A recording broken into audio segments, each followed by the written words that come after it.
Welcome to the Fond du Lac COVID survivor interview. Ariana Northbird, Nandejana Kaz, Dibakashik, Nindago, Jibwe Mung, Magazine Nindo Dame, Nagachi Winung, Nindun Jaba, Minawa, Ninda.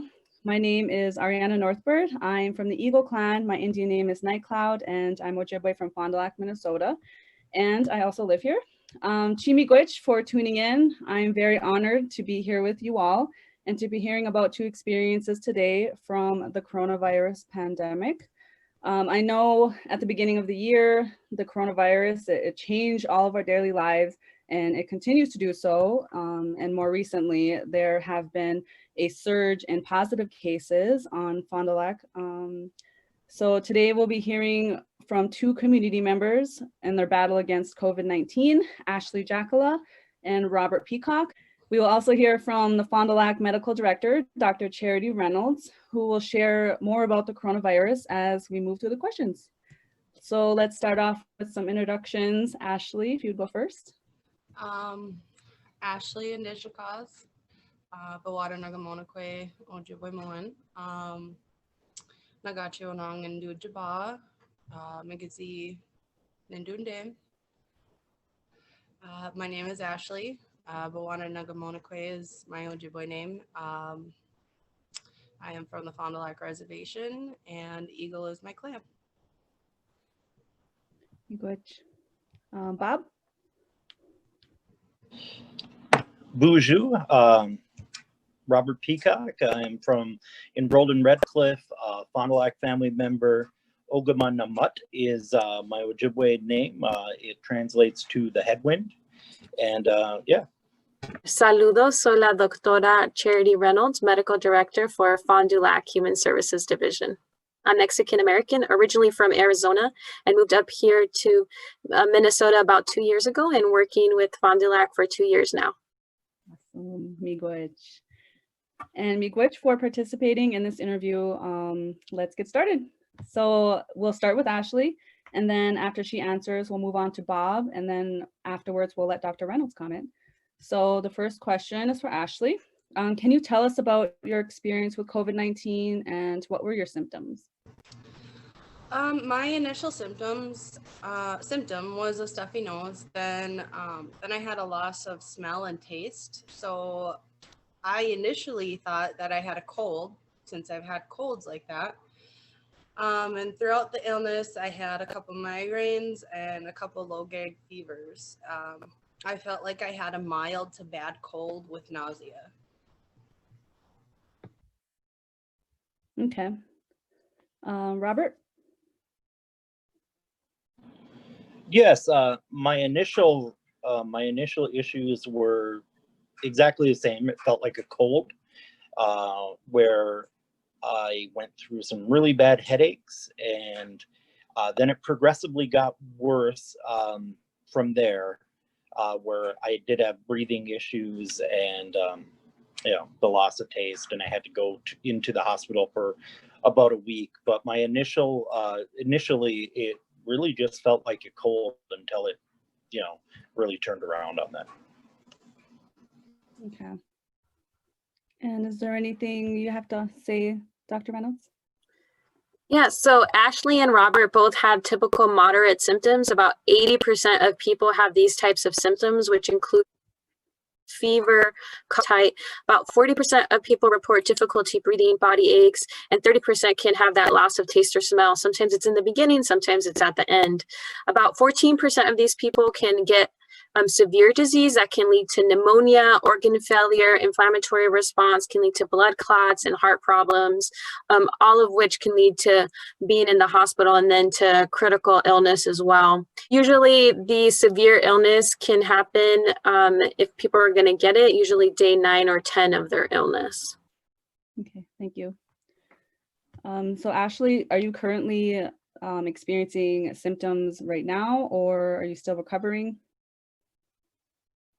I don't have any symptoms except for like fatigue. I heard that can hang on for quite a while. And my smell and taste happily have been slowly coming back. I'm really excited to smell again. Good. Robert? Do you currently have symptoms or are you still recovering? I am in a recovery, but for me, it's been about 2 months. And so the only issues that I have really remaining are a little bit of exhaustion and brain fog, which comes from the exhaustion.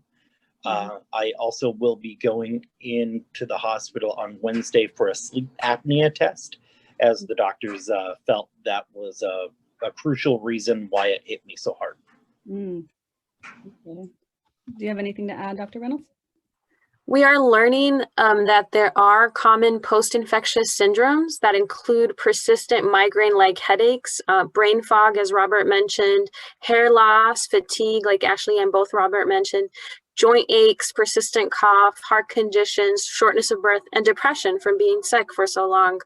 The other one that's super important to know is that if an athlete gets infected, it can present in their heart. And so we ask, if an athlete gets infected, please call us to get cleared to play sports again after recovery.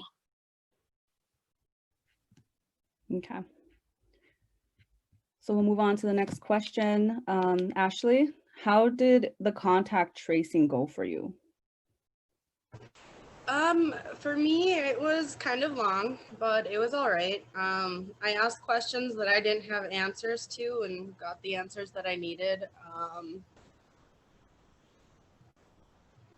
Other than that, it was all right.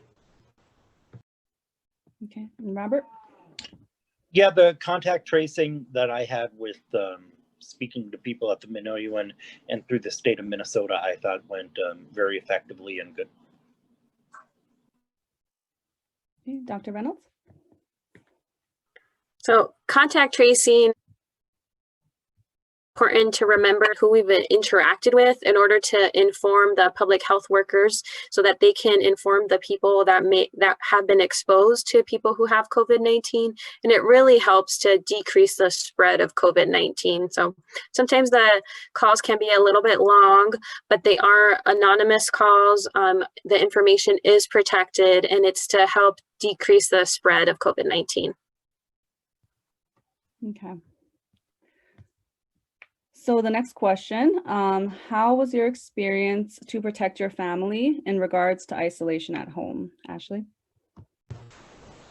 Well, I'm a single mom, so it was kind of difficult. I've got 2 kids living with me. My teenage daughter, she basically isolated herself, you know, teenagers. And I also have a 6-year-old son that I still needed to take care of. But I tried to keep him at a distance, caring. Okay, and Robert, how was your experience to protect your family? I was somewhat in luck when my symptoms increased, like for a time there, I had a fever of 103 degrees. My wife was took great care of the kids, and I have an unfinished room in the basement where I'm doing this interview, and so I kept myself down there and kind of had to just kind of maintain you know, my breathing and that through the Minoan there, where only interactions I had, I was like kind of even quarantined in the house or isolated. If I went to the bathroom, say, I would, you know, I'd have my mask on and clean up and then kind of go back to my hole. And Dr. Reynolds? Isolation is definitely difficult, especially as a primary caregiver in the home or a single parent, like Ashley said. But if one is able to do so, we do recommend to isolate in a separate room, use a different bathroom, which is difficult because that means that you can't interact with your family.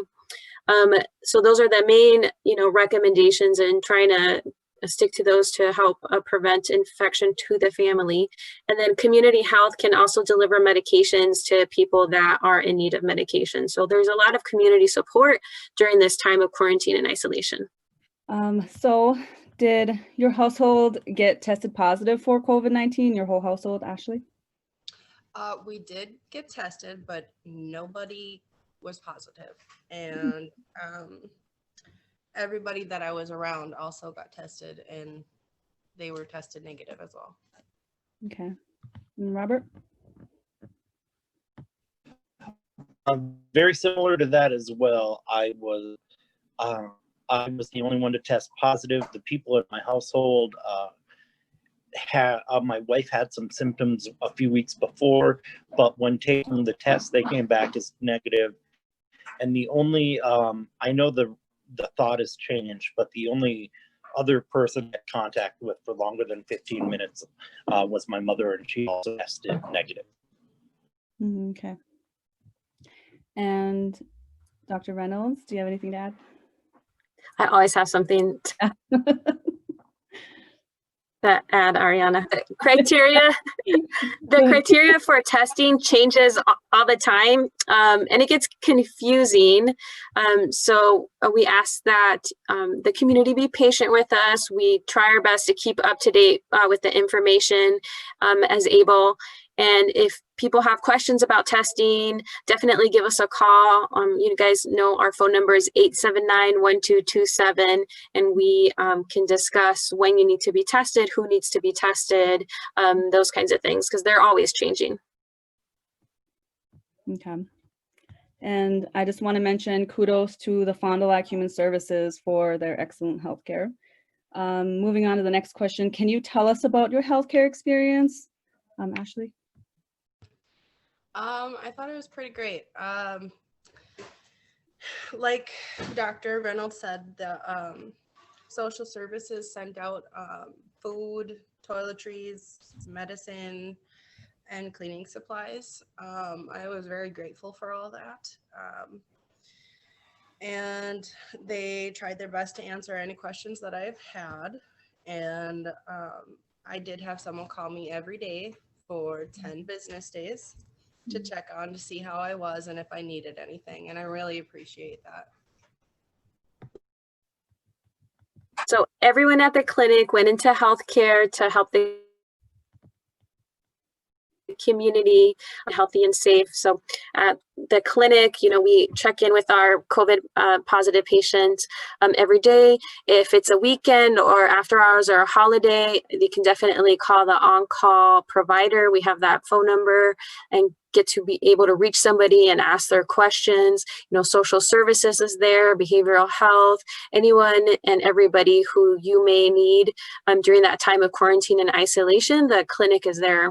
The clinic is the community's clinic, and we are here for the community. I want to be able to provide whatever people need and making sure that they're recovering well.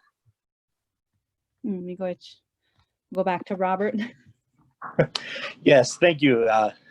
For me, the Minoan Clinic was really phenomenal.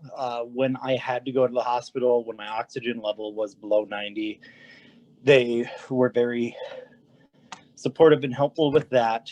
I will also say, for me, the nurses at St. Luke's and the doctor from the care clinic was fantastic, because I was in the hospital for about a week, and you don't see a lot of people other than the nurses and so yeah, it just from even like a bedside manner perspective, they were phenomenal. I felt great support from them, and I felt in safe hands.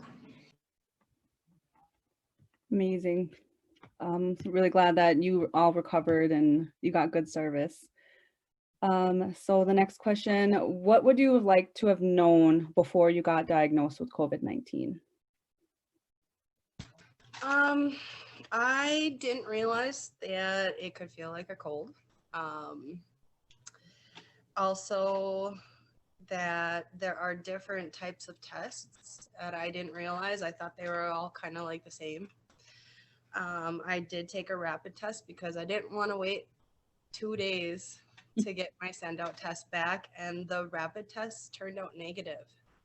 And when I got my send out test call back, they said it was positive and that the rapid test was a false negative. So that was kind of disappointing.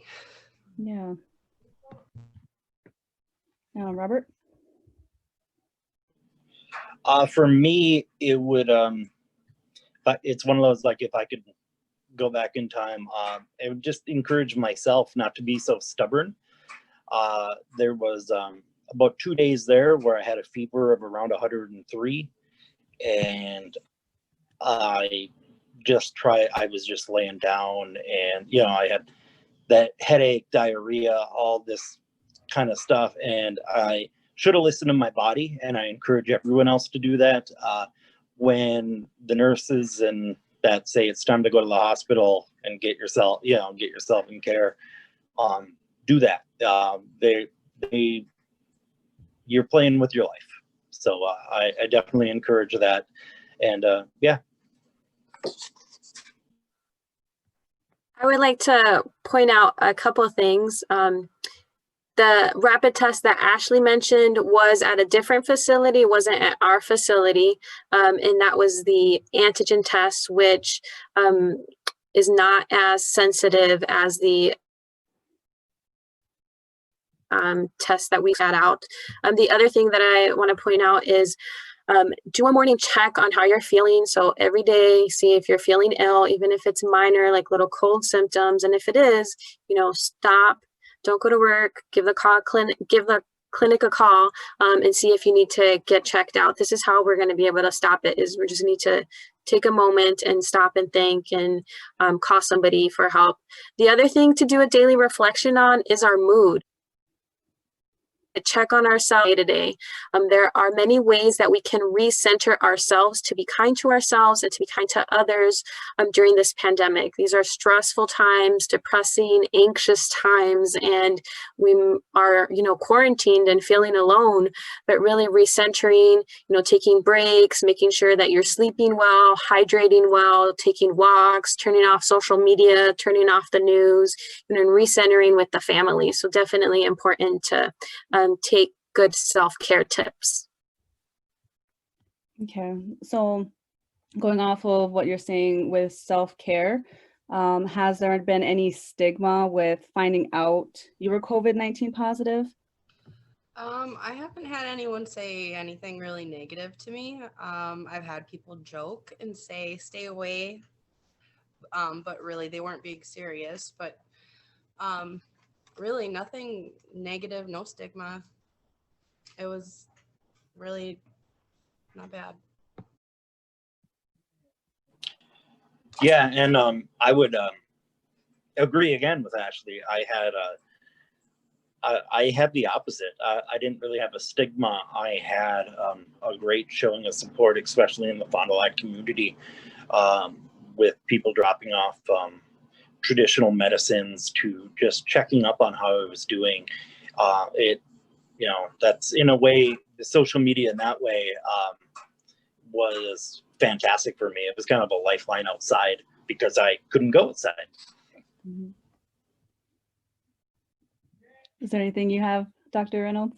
It's just so nice to hear about the community and how much they care for each other and making sure to reach out. I think it's so wonderful that I get to be a part of that community. It's beautiful. So do you have any advice for our community?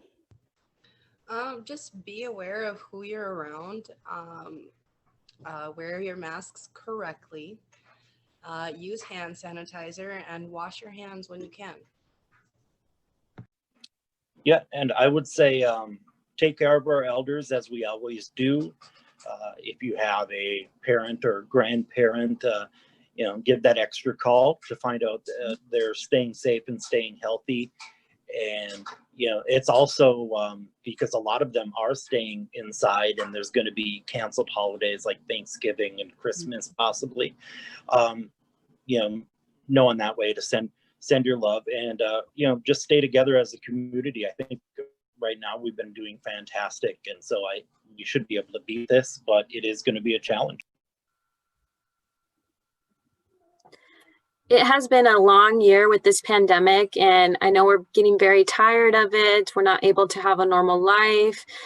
But sadly, the end is not in sight yet. So we have to be creative in connecting with our family and friends, like Robert was saying. The holiday, perhaps doing a curbside drop-off for a loved one, sending snail mail, having the kids, design Christmas cards, and you celebrate Christmas and sending those to the elders and grandparents, calling our elders, letting them know that we're thinking of them. There are so many creative ways to be able to connect with our family and be able to do that and to do it safely. And the other thing, of course, is continue to wear your mask when you're out and about. Even if you're outside, if you're around other people that do not live with you, remember to keep your distance. 15 minutes goes by really quickly, and so you can be exposed rather fast. So, keeping that time exposed, and we're in this together, so we can continue to do well, and we can do this. Yes, I agree. Are there any other thoughts or anything else that either of you would like to share with us today about your experience? I just want to say that we do have a great community. I'm very thankful for them. Like Robert said, Facebook was very helpful during the quarantine and isolation times. I was able to reach out and let everyone know, whoever I was around. Also, in doing so, everybody reached out to me asking if I needed help, if I needed anything at all. And I do appreciate all of that. And I want to thank everybody, my family, friends, the community, for their help, for all their good thoughts and their prayers. And yeah. And I would say if you're feeling bad, say that you have a headache or some coughing, as me and Ashley said, it could definitely start out as a cold, and some people it might only be that headache. I know some people that have had it where they just had a bad headache for a few days, but you still have to quarantine yourself, because you might not get symptoms like me where I'm coughing up blood.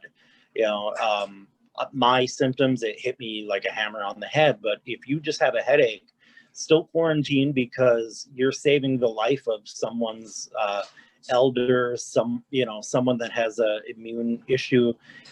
You're an important step in that. And also know that it's serious. If you have it and it didn't hit you as hard, know that there's 200,000 people that have been affected this year in the United States alone. So we all have to take our part in that. But I think as the Fond du Lac community, we've been doing a great part in it. So I'm proud to be a part of it. Robert and Ashley said it so well. Continuing to watch your symptoms, being careful.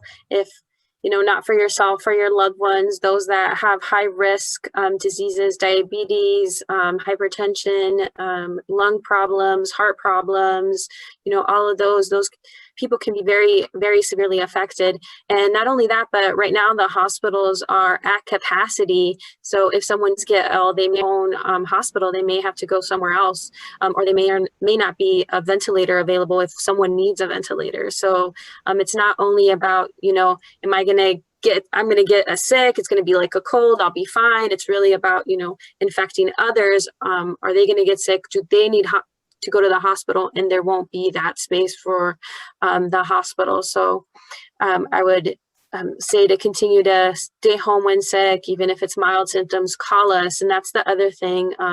Just give us a call. It's a very we're learning about COVID-19 all the time.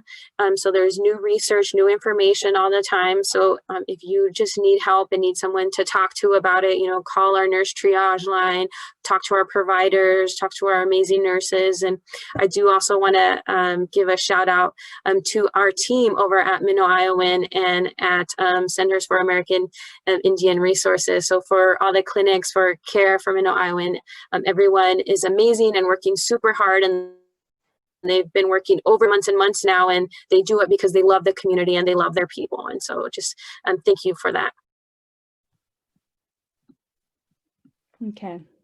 So In closing, I just want to say miigwech to Ashley, Robert, and Dr. Charity Reynolds for sharing your stories and the information that you provided today. It's truly appreciated. And I hope that this has been helpful to everyone this video reaches. If you like this video, hit subscribe below, share this video with your friends and family, and please be careful as we continue to battle against COVID-19. So miigwech, vi sind wug, giga wabaman.